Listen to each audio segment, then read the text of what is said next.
So today, let's talk about how to buy a home. In this video, I'm going to break it down step by step from the very beginning to the very end when you get your keys. So let's go in. So let's first talk about the differences between owning and renting before you start thinking about buying a home. So the first thing is that your payments are the same when you own a home. Your mortgage payments will stay the same for 30 years if you get a traditional 30-year mortgage. There are mortgages where the payments change, but for most cases, you're going to be getting a mortgage that the payments will stay the same.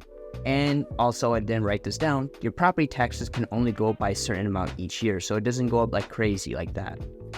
Second thing is that you build equity when you own a home. After 30 years, you paid off an entire home, that home's value probably has gone up, and you have it fully paid off in equity. This is how you see those stories of those boomers who made $600,000-$700,000 on their home because they bought it a while ago and the values have gone up and they fully paid it off. And that's how they made their money at the end. So the first thing about renting is that your payments can change. The landlord can raise the rents as time goes on. Also, your landlord can sell your home. So if you find a nice rental that you like, you won't be able to necessarily control that property. Your payments can change and your landlord could sell it or kick you out if he needs to get rid of the property and move in. So you have to be aware of that. Second thing is that you're not building equity. After 30 years of renting or renting your whole life, you have saved up zero money.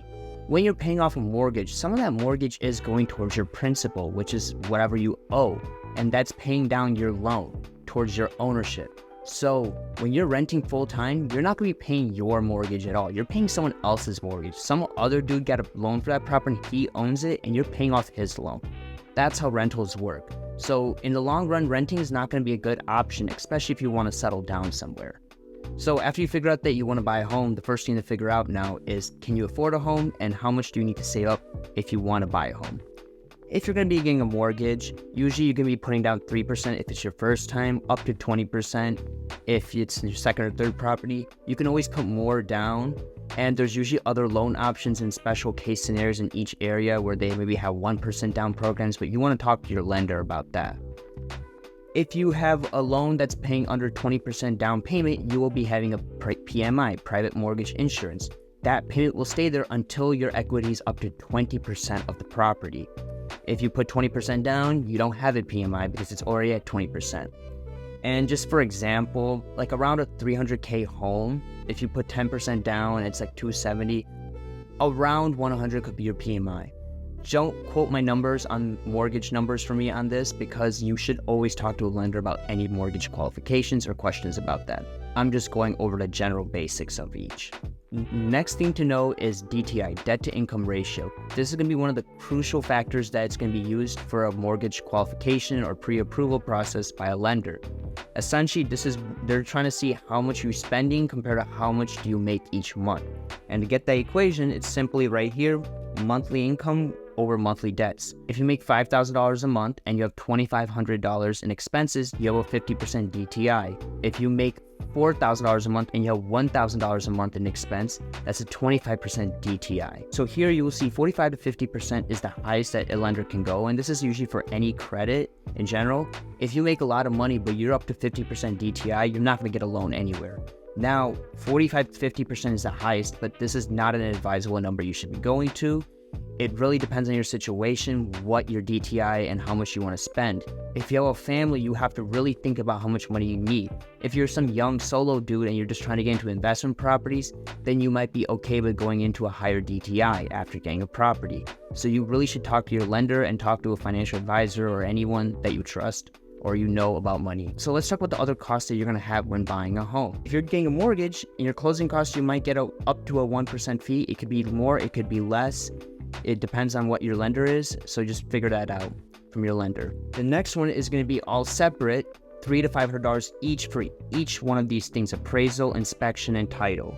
Appraisal fee, if you're getting a mortgage, you might have to pay the appraisal fee. It could be done in closing costs or upfront. Inspection fee, this is going to be when you get a property and you want to do an inspection, which you should. You're going to be probably paying $300 to $500, and be aware that might have to be paid out of pocket through cash or credit card. You're going to be paying the inspector at the house there. So just keep that in mind. And then there could be title fees. Depending on what your title company is, that's also going to be $300 to $500. Just be aware, this $300 to $500 fee is not for all of these combined. It's for each individually. So now this last thing we got to talk about is commission payment to the buyer's agent. as you have heard in the recent lawsuit settlements, sellers don't have to pay a buyer's agent commission anymore. So now that might have to come out of your pocket. How it used to work previously is that a seller would pay 6% to the listing agent.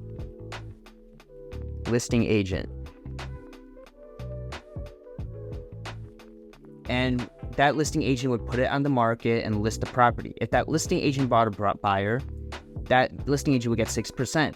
But if a buyer's agent bought a buyer, that 6% goes to 3% to the buyer's agent, and then seller's agent. And that's how it traditionally worked. It was encouraged so the buyers would finish the deal, and then there would be incentive to bring buyers to the property. Now, there's a lawsuit saying that the MLSs cannot advertise this 3% anymore, and that sellers have to pay their own agent and the buyers theoretically have to pay their own agent. So because of this new lawsuit, many sellers might be aware of this and they might not want to pay a commission. Many still will, and they will pay it through buyers' concessions, and they do that to encourage buyers' agents to bring buyers to the property. So this could still happen, but in the scenario where the seller's not offering commission, you and me, we will have to negotiate how much you'll be paying. And usually it can be priced into the property, into the purchase price of the property, or it might have to be paid out of cash if the property does not appraise properly, which we will talk about later in this video. So commission is going to be something negotiable, and you will be having this conversation with me or your agent in the future, and probably definitely right now, because this system you see right here currently still works right now, and it's going on till July. After July, this system you see right here is gone. So you're going to have this conversation with the agent, and it's going to be negotiable. So just keep that in mind. So after you figure out all your costs and what you're going to be doing for your property, it's time to get a pre-approval. A pre-approval is a form where you get from a lender when you submit your information, and the lender is going to be able to see what are you able to qualify for. It's a good idea to go talk to a lender and get a pre-approval before you start house hunting or doing any searches, so you have a better idea of what you can afford. A lot of times people will try to go do house hunting without a pre-approval because they feel like they're submitting some commitment or something, which is not. But once you are looking for homes, you will need a pre-approval form or proof of cash if you're going to be doing a cash purchase whenever you're submitting an offer. And I would hate for you to have this to happen where you find a property and it's competitive, but now you're stuck getting a pre-approval when there's a person already with that letter and they have submitted the offer and they got to it ahead of you. Or I've seen other situations where people will go look for a property that's like $350, but then once they go to the lender and talk to the lender, they realize that they're only able to afford up to $220 because they have a higher DTI. Just because you make $80K and your other friend makes $80K and he has very little debts and you have a high debt amount, you both are not going to afford the same thing. So you really should get a pre-approval so you don't waste your time searching for homes and you don't get super overexcited and then you end up losing it. Now your lender is going to know way more about mortgages than I will, but here are just a few things that you can keep in mind when you're talking to your lender. There's a couple of loan options out there now. If you're a veteran of the military, United States military, you are maybe eligible for the VA loans. Those are 0% down with no PMI. Now these loans have to have special requirements for certain properties, so you really should talk to your lender about that and see if you qualify or if it's the best option. There's also FHA loans, which they're 3% down and they're for the first-time home buyer.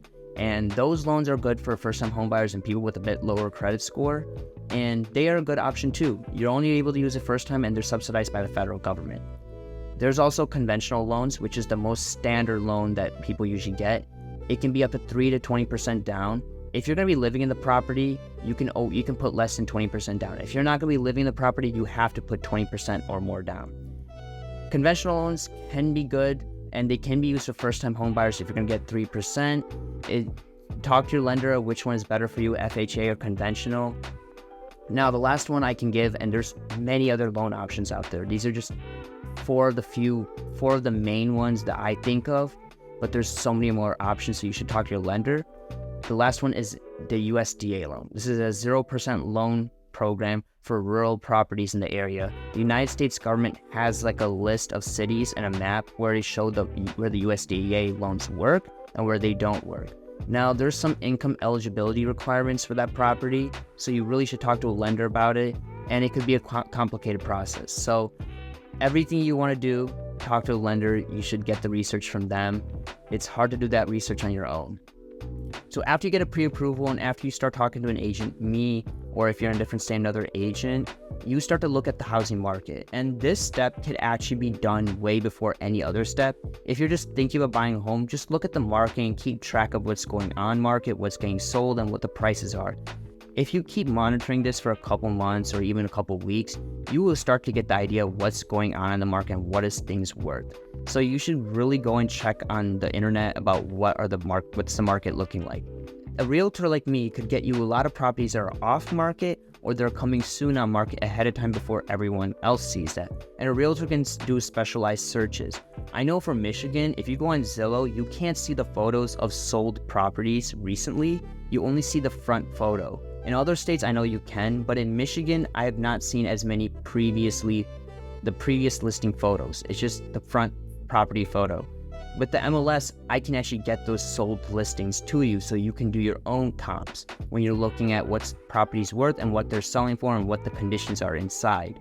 So it's important to talk to a realtor and also keep a monitor on the market. Your realtor will also have an idea of what's going on in the market if he's a good realtor, which if you're using me, you will be getting that advice. So after you're looking for properties with your agent and you found a property that you like and it fits all your requirements and the loan requirements and all that stuff, you can start submitting an offer. If you're going to be using a mortgage, you will probably have to compete with a cash offer, and you might either have to submit more of a higher price to make up for that cash, because the seller will get this deal closed within a few days, and they don't even have to worry about appraisal if they're using cash because there's no mortgage involved. Cash offers you can probably close within 1 to 2 weeks. So when you're submitting offers, if you have cash, you're going to be the most superior of any offer out there. There's going to be a few things that you will add into the offer. Obviously, you're going to include your pre-approval letter or proof of funds into the offer. You're going to list the price, and there's going to be a few demands that you could probably ask within the offer. You can write a lot of things into an offer, but the most basic ones that I've seen and I usually do is inspection and appraisal contingency. Inspection contingency is essentially that after we are in contract, for the first 7 days, I will have these 7 days to have an inspector come into the home and look at the home. If I don't like what I see, I can either come back and renegotiate with the seller, or I can just get out of the deal. If you're going to be submitting an offer with a mortgage, you will have an appraisal period where the mortgage people are going to send someone to see if the property is not overpriced. The mortgage people do not want to give money on a property that is overpriced, and that if the values go down, they will be under on that property. So essentially, let me explain this to you. So here's an example of the appraisal contingency, and I'm just going to explain this to you through this diagram. So let's say there's a property and the seller's asking $400K, but the property's worth $350K. So what's going to happen is that the seller's going to either lower the price to $350,